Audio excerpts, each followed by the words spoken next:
E ele pôs. Eu disse, pode sentir o vento? Ele disse, sim. Você sabe que o vento existe? Sim. Você acredita que o vento existe? Lógico. Eu disse, você não pode ver o vento. Você sabe que ele existe, você sente ele e você não pode ver. Deus é como um vento. Nós temos certeza que ele existe. Eu tenho convicção que ele existe. Eu vou dizer para os irmãos agora. Eu estava em Goiânia. Um certo dia, um rapaz na minha igreja, eu já contei isso, vou voltar a repetir para os irmãos. Ele aceitou Jesus. E ele foi à frente para orar. Recebeu oração. Perdão dos pecados. E o Senhor falou assim comigo. Falou assim, vai lá e ora com ele. Irmãos, eu queria que a minha alma fosse aberta aqui, para que todos vocês pudessem enxergar o que aconteceu aquele dia.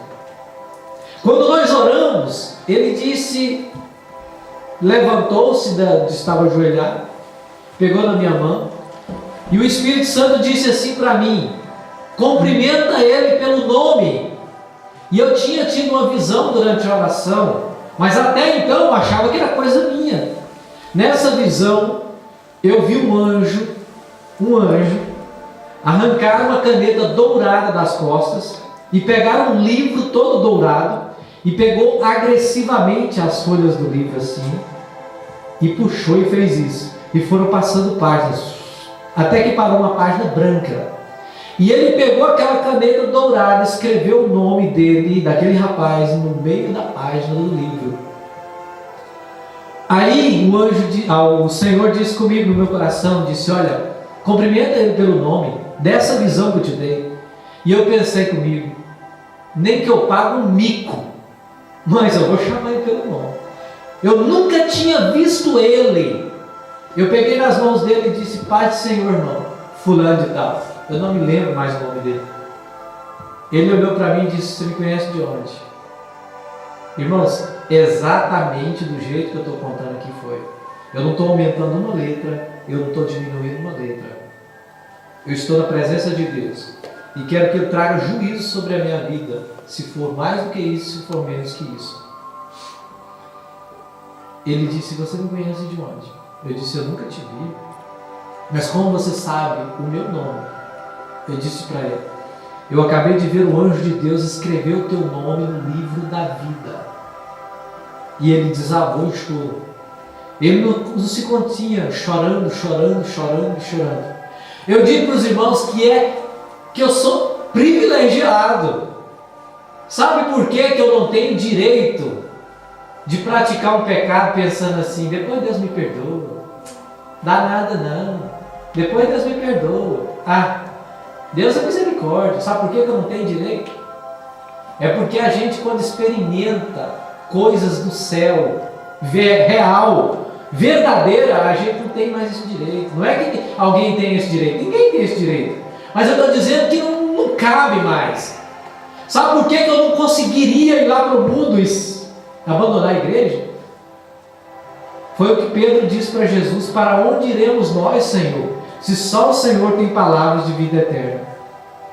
Depois dessa batalha do Armagedon, o diabo, a antiga serpente, ela será preso. Vamos ver Apocalipse, capítulo 20, versículos 2 e 3.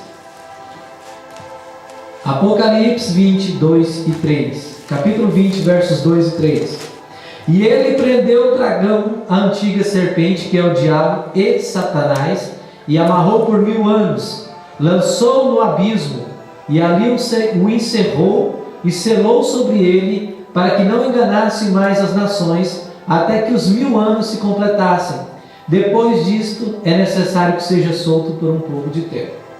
Bom, agora, diabo, Satanás, depois da batalha do Armagedon, ele é preso, ele é amarrado. No verso, vamos ler o verso 4 também, que diz assim: e vi também tronos que se assentaram sobre eles, e foi-lhes dado o poder de julgar, e vi as almas daqueles que foram degolados por causa do testemunho de Jesus e pela palavra de Deus, e que não adoraram a besta, nem a sua imagem, e não receberam sinal na testa nem nas mãos. Reviveram e reinaram com Cristo durante 1000 anos. Essa é a segunda ressurreição. As pessoas que foram mortas por amor a Cristo, que não se entregaram, os que ficaram vivos foram arrebatados juntos com os outros que foram ressuscitados. E não haverá mais aqui a morte durante os 1000 anos. Observem só que durante 1000 anos, que é o reinado do milênio, Jesus vai reger as nações de Jerusalém. E nós reinaremos com Ele. Irmãos, nós vamos ser o carrapatinho no peito de Jesus. Sabe, é uma metáfora que eu estou usando. Aonde Jesus for, nós estamos juntos. Aí vai Jesus, e lá vai o Tonho atrás de Jesus. E Jesus, o que foi, rapaz? Eu sou seu para sempre, acabou, agora não tem jeito não. Aonde tiver Jesus está a igreja. Porque a igreja é a glória de Cristo. É a igreja. Eu fico olhando, irmãos, para a igreja da atualidade, quão alto o preço que Jesus pagou pela igreja, para a gente viver da forma de que a gente bem entende, da forma que a gente bem quer. Nós tínhamos que fazer por merecer ser a igreja de Cristo. Nós reinaremos com Ele por 1000 anos. Durante 1000 anos, um homem que pecar, um homem para morrer durante esses 1000 anos, ele terá que amaldiçoar o pai e a mãe, e mesmo assim só vai morrer depois de 100 anos de idade. Não haverá mais morte no período do milênio. A morte é só para o que amaldiçoar o próprio pai, e mesmo assim só morre depois de 100 anos. Naquele dia, diz a Bíblia, que o leão ele estará pastando junto com o boi. Os animais não terão mais aquele instinto de guerra, de batalha. Uma criança vai poder muito bem pegar um tigre, passar a mão no tigre. Esse reinado do milênio será a paz sobre a terra, porque Cristo vai reinar durante 1000 anos, e o reino de Cristo é organizado. Só que Cristo vai reinar na cidade santa. Jesus não vai sair da cidade. Quando tiver, nós seremos, aqui entra o que o apóstolo Pedro diz, que nós seremos embaixadores de Cristo. Quando tiver uma nação na Tailândia que precisa de receber uma lei de Cristo, um mandamento de Cristo, ele vai chamar um de nós e vai dizer assim: vai lá na Tailândia agora e faz isso. E nós sairemos com a velocidade da mente, do pensamento, nos teletransportaremos direto para a Tailândia, sem precisar avião, sem precisar check-in nem marcar passagem. Esse será o reinado do milênio de Cristo aqui na terra, e todos nós que estivermos com Ele reinaremos com Ele. Eu quero estar com Cristo nesse reinado. Glória a Deus. Será maravilhoso. Será uma terra que não haverá terremotos, não haverá guerra, não haverá rumores de guerra. O diabo vai estar preso, Satanás, a antiga serpente, vai estar preso, amarrado. E depois de 1000 anos, olhem para vocês verem, não me perguntem por que, a Bíblia, o diabo vai ser solto de novo. 1000 anos depois, ele vai ser solto de novo. Aí então, depois de 1000 anos, nós vimos aqui no verso 3 do capítulo 20 de Apocalipse: depois disso é necessário que ele seja solto por um pouco de tempo. Por que ele vai ser solto? Ele vai trazer novamente as nações para batalhar contra a cidade santa, o Cordeiro e seus santos de novo. Uma nova guerra que ele vai armar. Observe só. Vamos ler a Bíblia. Eclesiastes capítulo 12, versículo 11. Vamos usar a Bíblia. E também Apocalipse 20, verso 11.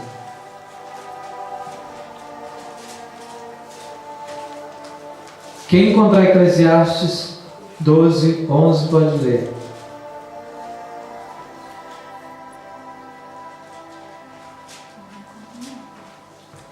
Sim?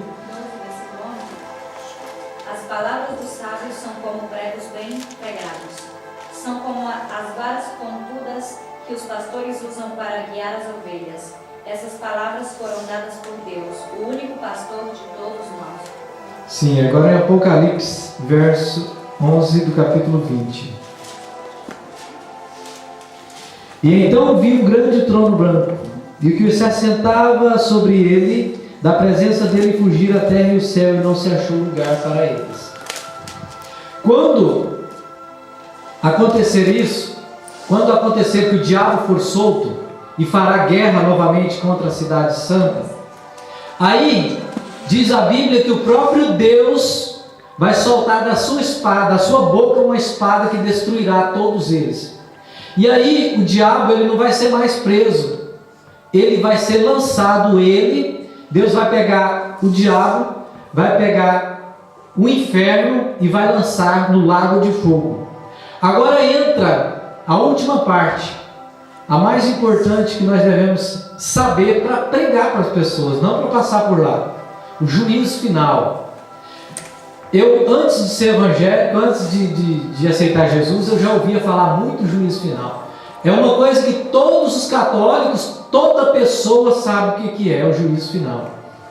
Esse trono branco, diz a minha Bíblia, que não será no céu e nem na terra, será nos ares, que Deus vai estabelecer o juízo final. E naquele dia, olhem só, diz a Bíblia aqui no versículo em que nós lemos: e vi os mortos, versículo 12 do capítulo 20 de Apocalipse. E vi os mortos, grandes e pequenos, que estavam diante do trono, e abriram-se livros. Abriu outro livro, que é o livro da vida. Os mortos foram julgados pelas coisas que estavam escritas nos livros, segundo as suas obras.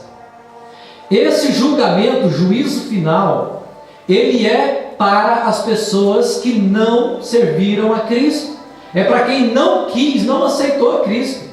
Aí você diz assim: mas pode existir alguém que vai ser salvo no juízo final? Irmãos, isso pertence a Deus. A salvação não pertence a mim dizer quem vai e quem não vai. Mas o que eu quero dizer é que naquele dia tem muitas pessoas ali que são pessoas que nós poderíamos ter evitado que elas fossem para o juízo final. Vai se abrir um grande telão naquele dia e vai passar a vida da pessoa todinha. Tudo que ele fez de errado. Um homem que era casado e que prostituía com as mulheres, vai mostrar tudo, a vida dele toda. Aquele que pegou o que não era dele, vai mostrar ele roubando. Aquele matando uma outra pessoa, vai passar a vida, o filme da pessoa todo. E aí ele será julgado pelo que ele fez. Aqui está dizendo do juízo final. Nós temos que alertar essas pessoas.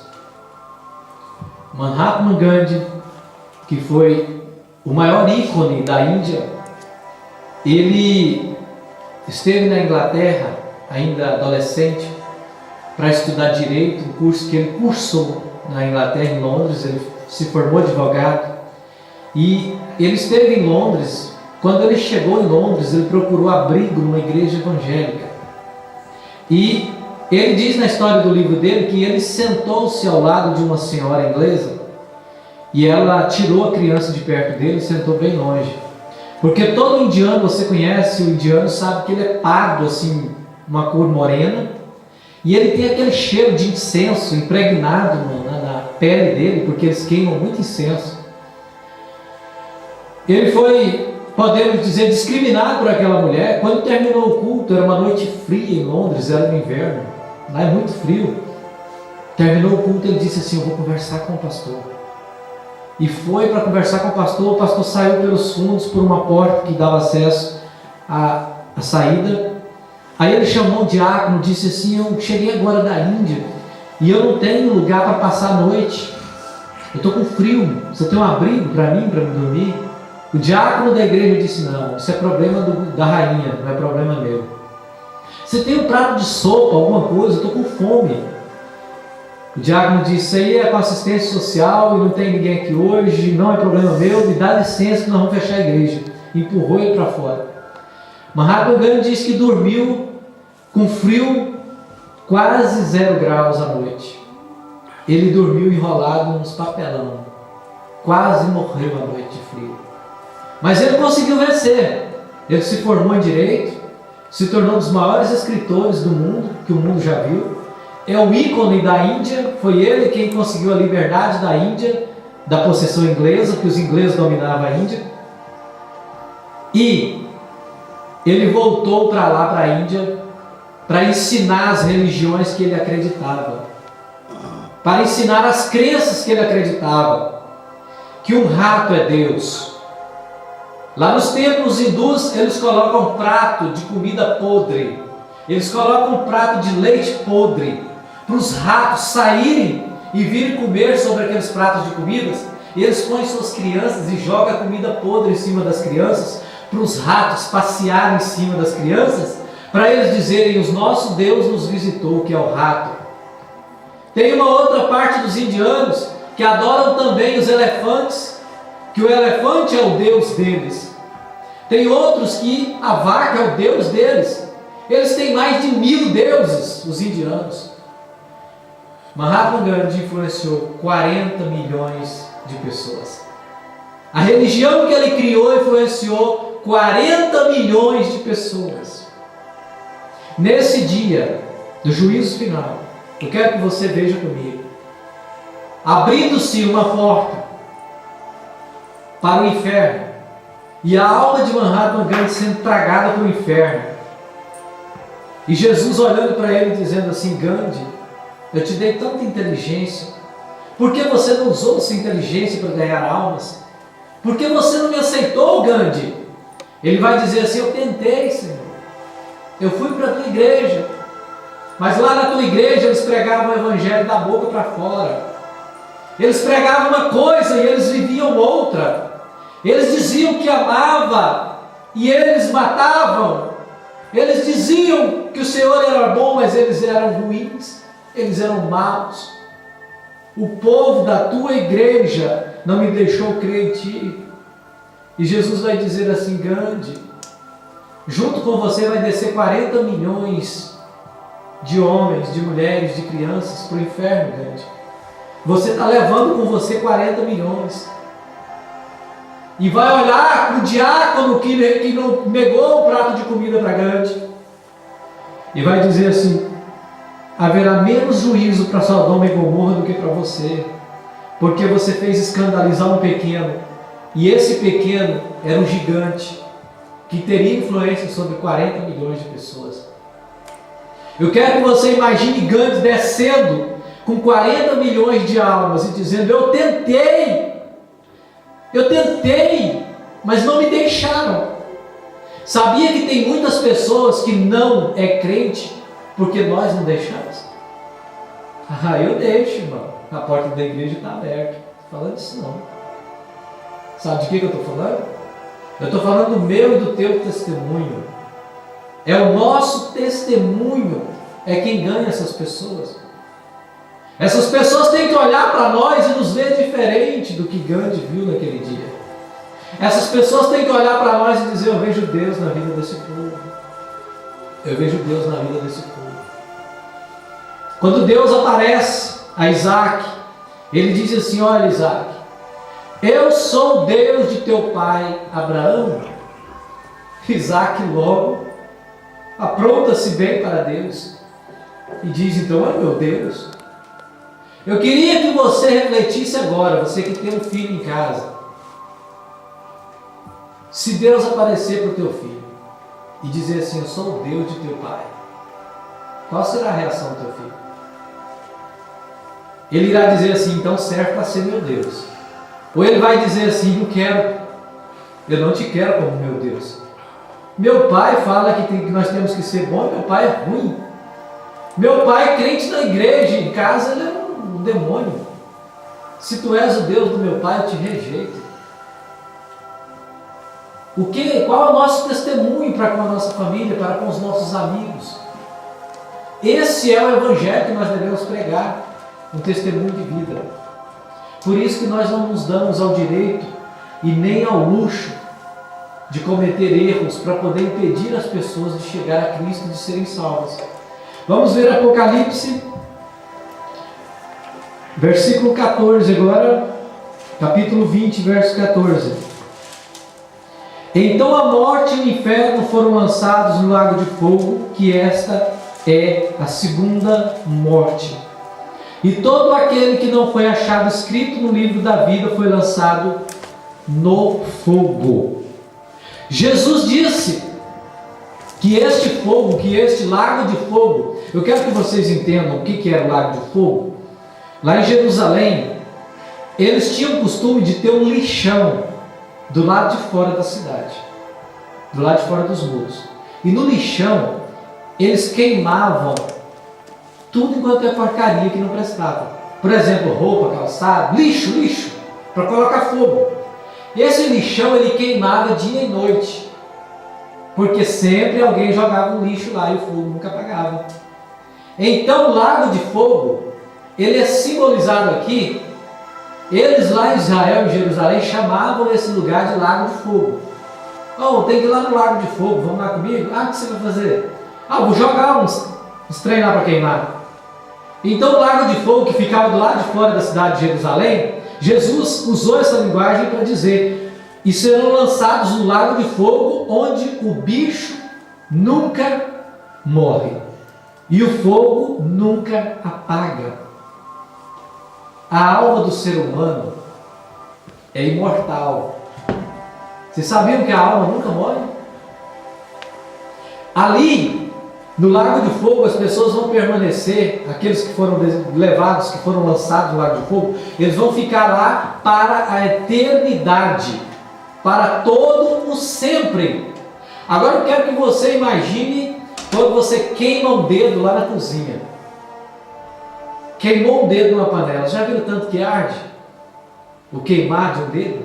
O queimado à mão, o braço? Já viram tanto que arde? Agora você imagina o que é a eternidade no lago de fogo, junto com o diabo, seus anjos e seus seguidores. Hoje eu estou lendo a Bíblia aqui. Hoje eu estou pregando a palavra de Deus. E às vezes alguém pode pensar assim: é muito bonito para ser visto, né? Mas será que tudo isso é verdade? Irmãos, a Bíblia, ela é a única fonte confiável que nós temos nesse mundo de tantas incertezas. Ontem tinha uma senhora católica me mostrando o cumprimento de uma profecia do livro de Jeremias. A Bíblia é a única fonte confiável que nós temos para os dias de hoje, como foi mostrado no período da manhã. Se o teu pastor é presidente, querubim, serafim, apóstolo, não interessa o cargo, o título que ele tem. Eu não me fio em palavra de homens. Para mim vale a palavra de Deus. A palavra de Deus está dizendo: eu tenho que crer, é nela que eu tenho que ter base para a minha vida, para a minha salvação.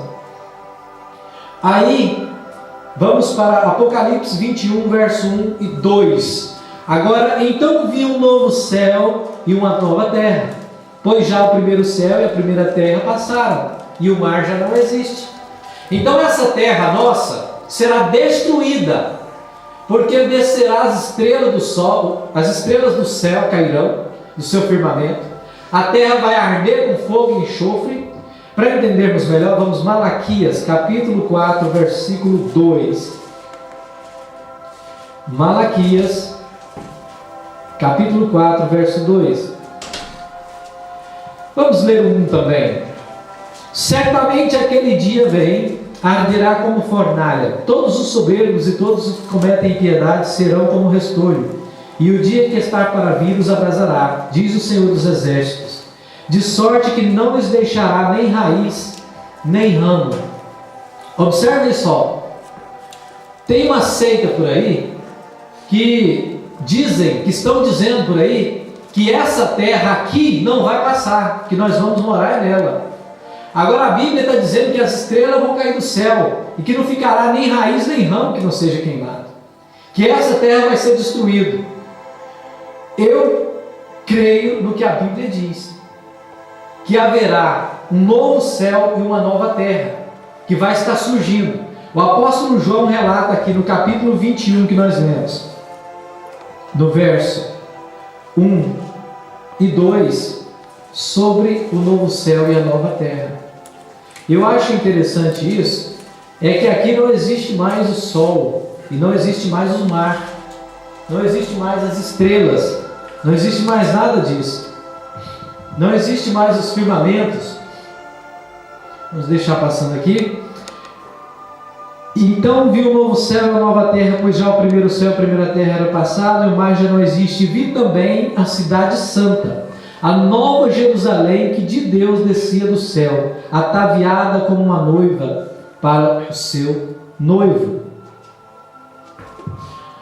A nova Jerusalém que vai descer do céu é uma cidade dourada. Ela não é uma cidade terrena. Aqui está dizendo as características dessa cidade. Capítulo 21, versículos 9 e 10. Então veio um dos 7 anjos que tinham as 7 taças cheias das últimas pragas de Deus e disse: Vem, mostrar-te-ei a noiva, a esposa do Cordeiro. E levou-me em espírito a um grande alto monte e mostrou-me a cidade, a santa Jerusalém, que descia do céu da parte de Deus.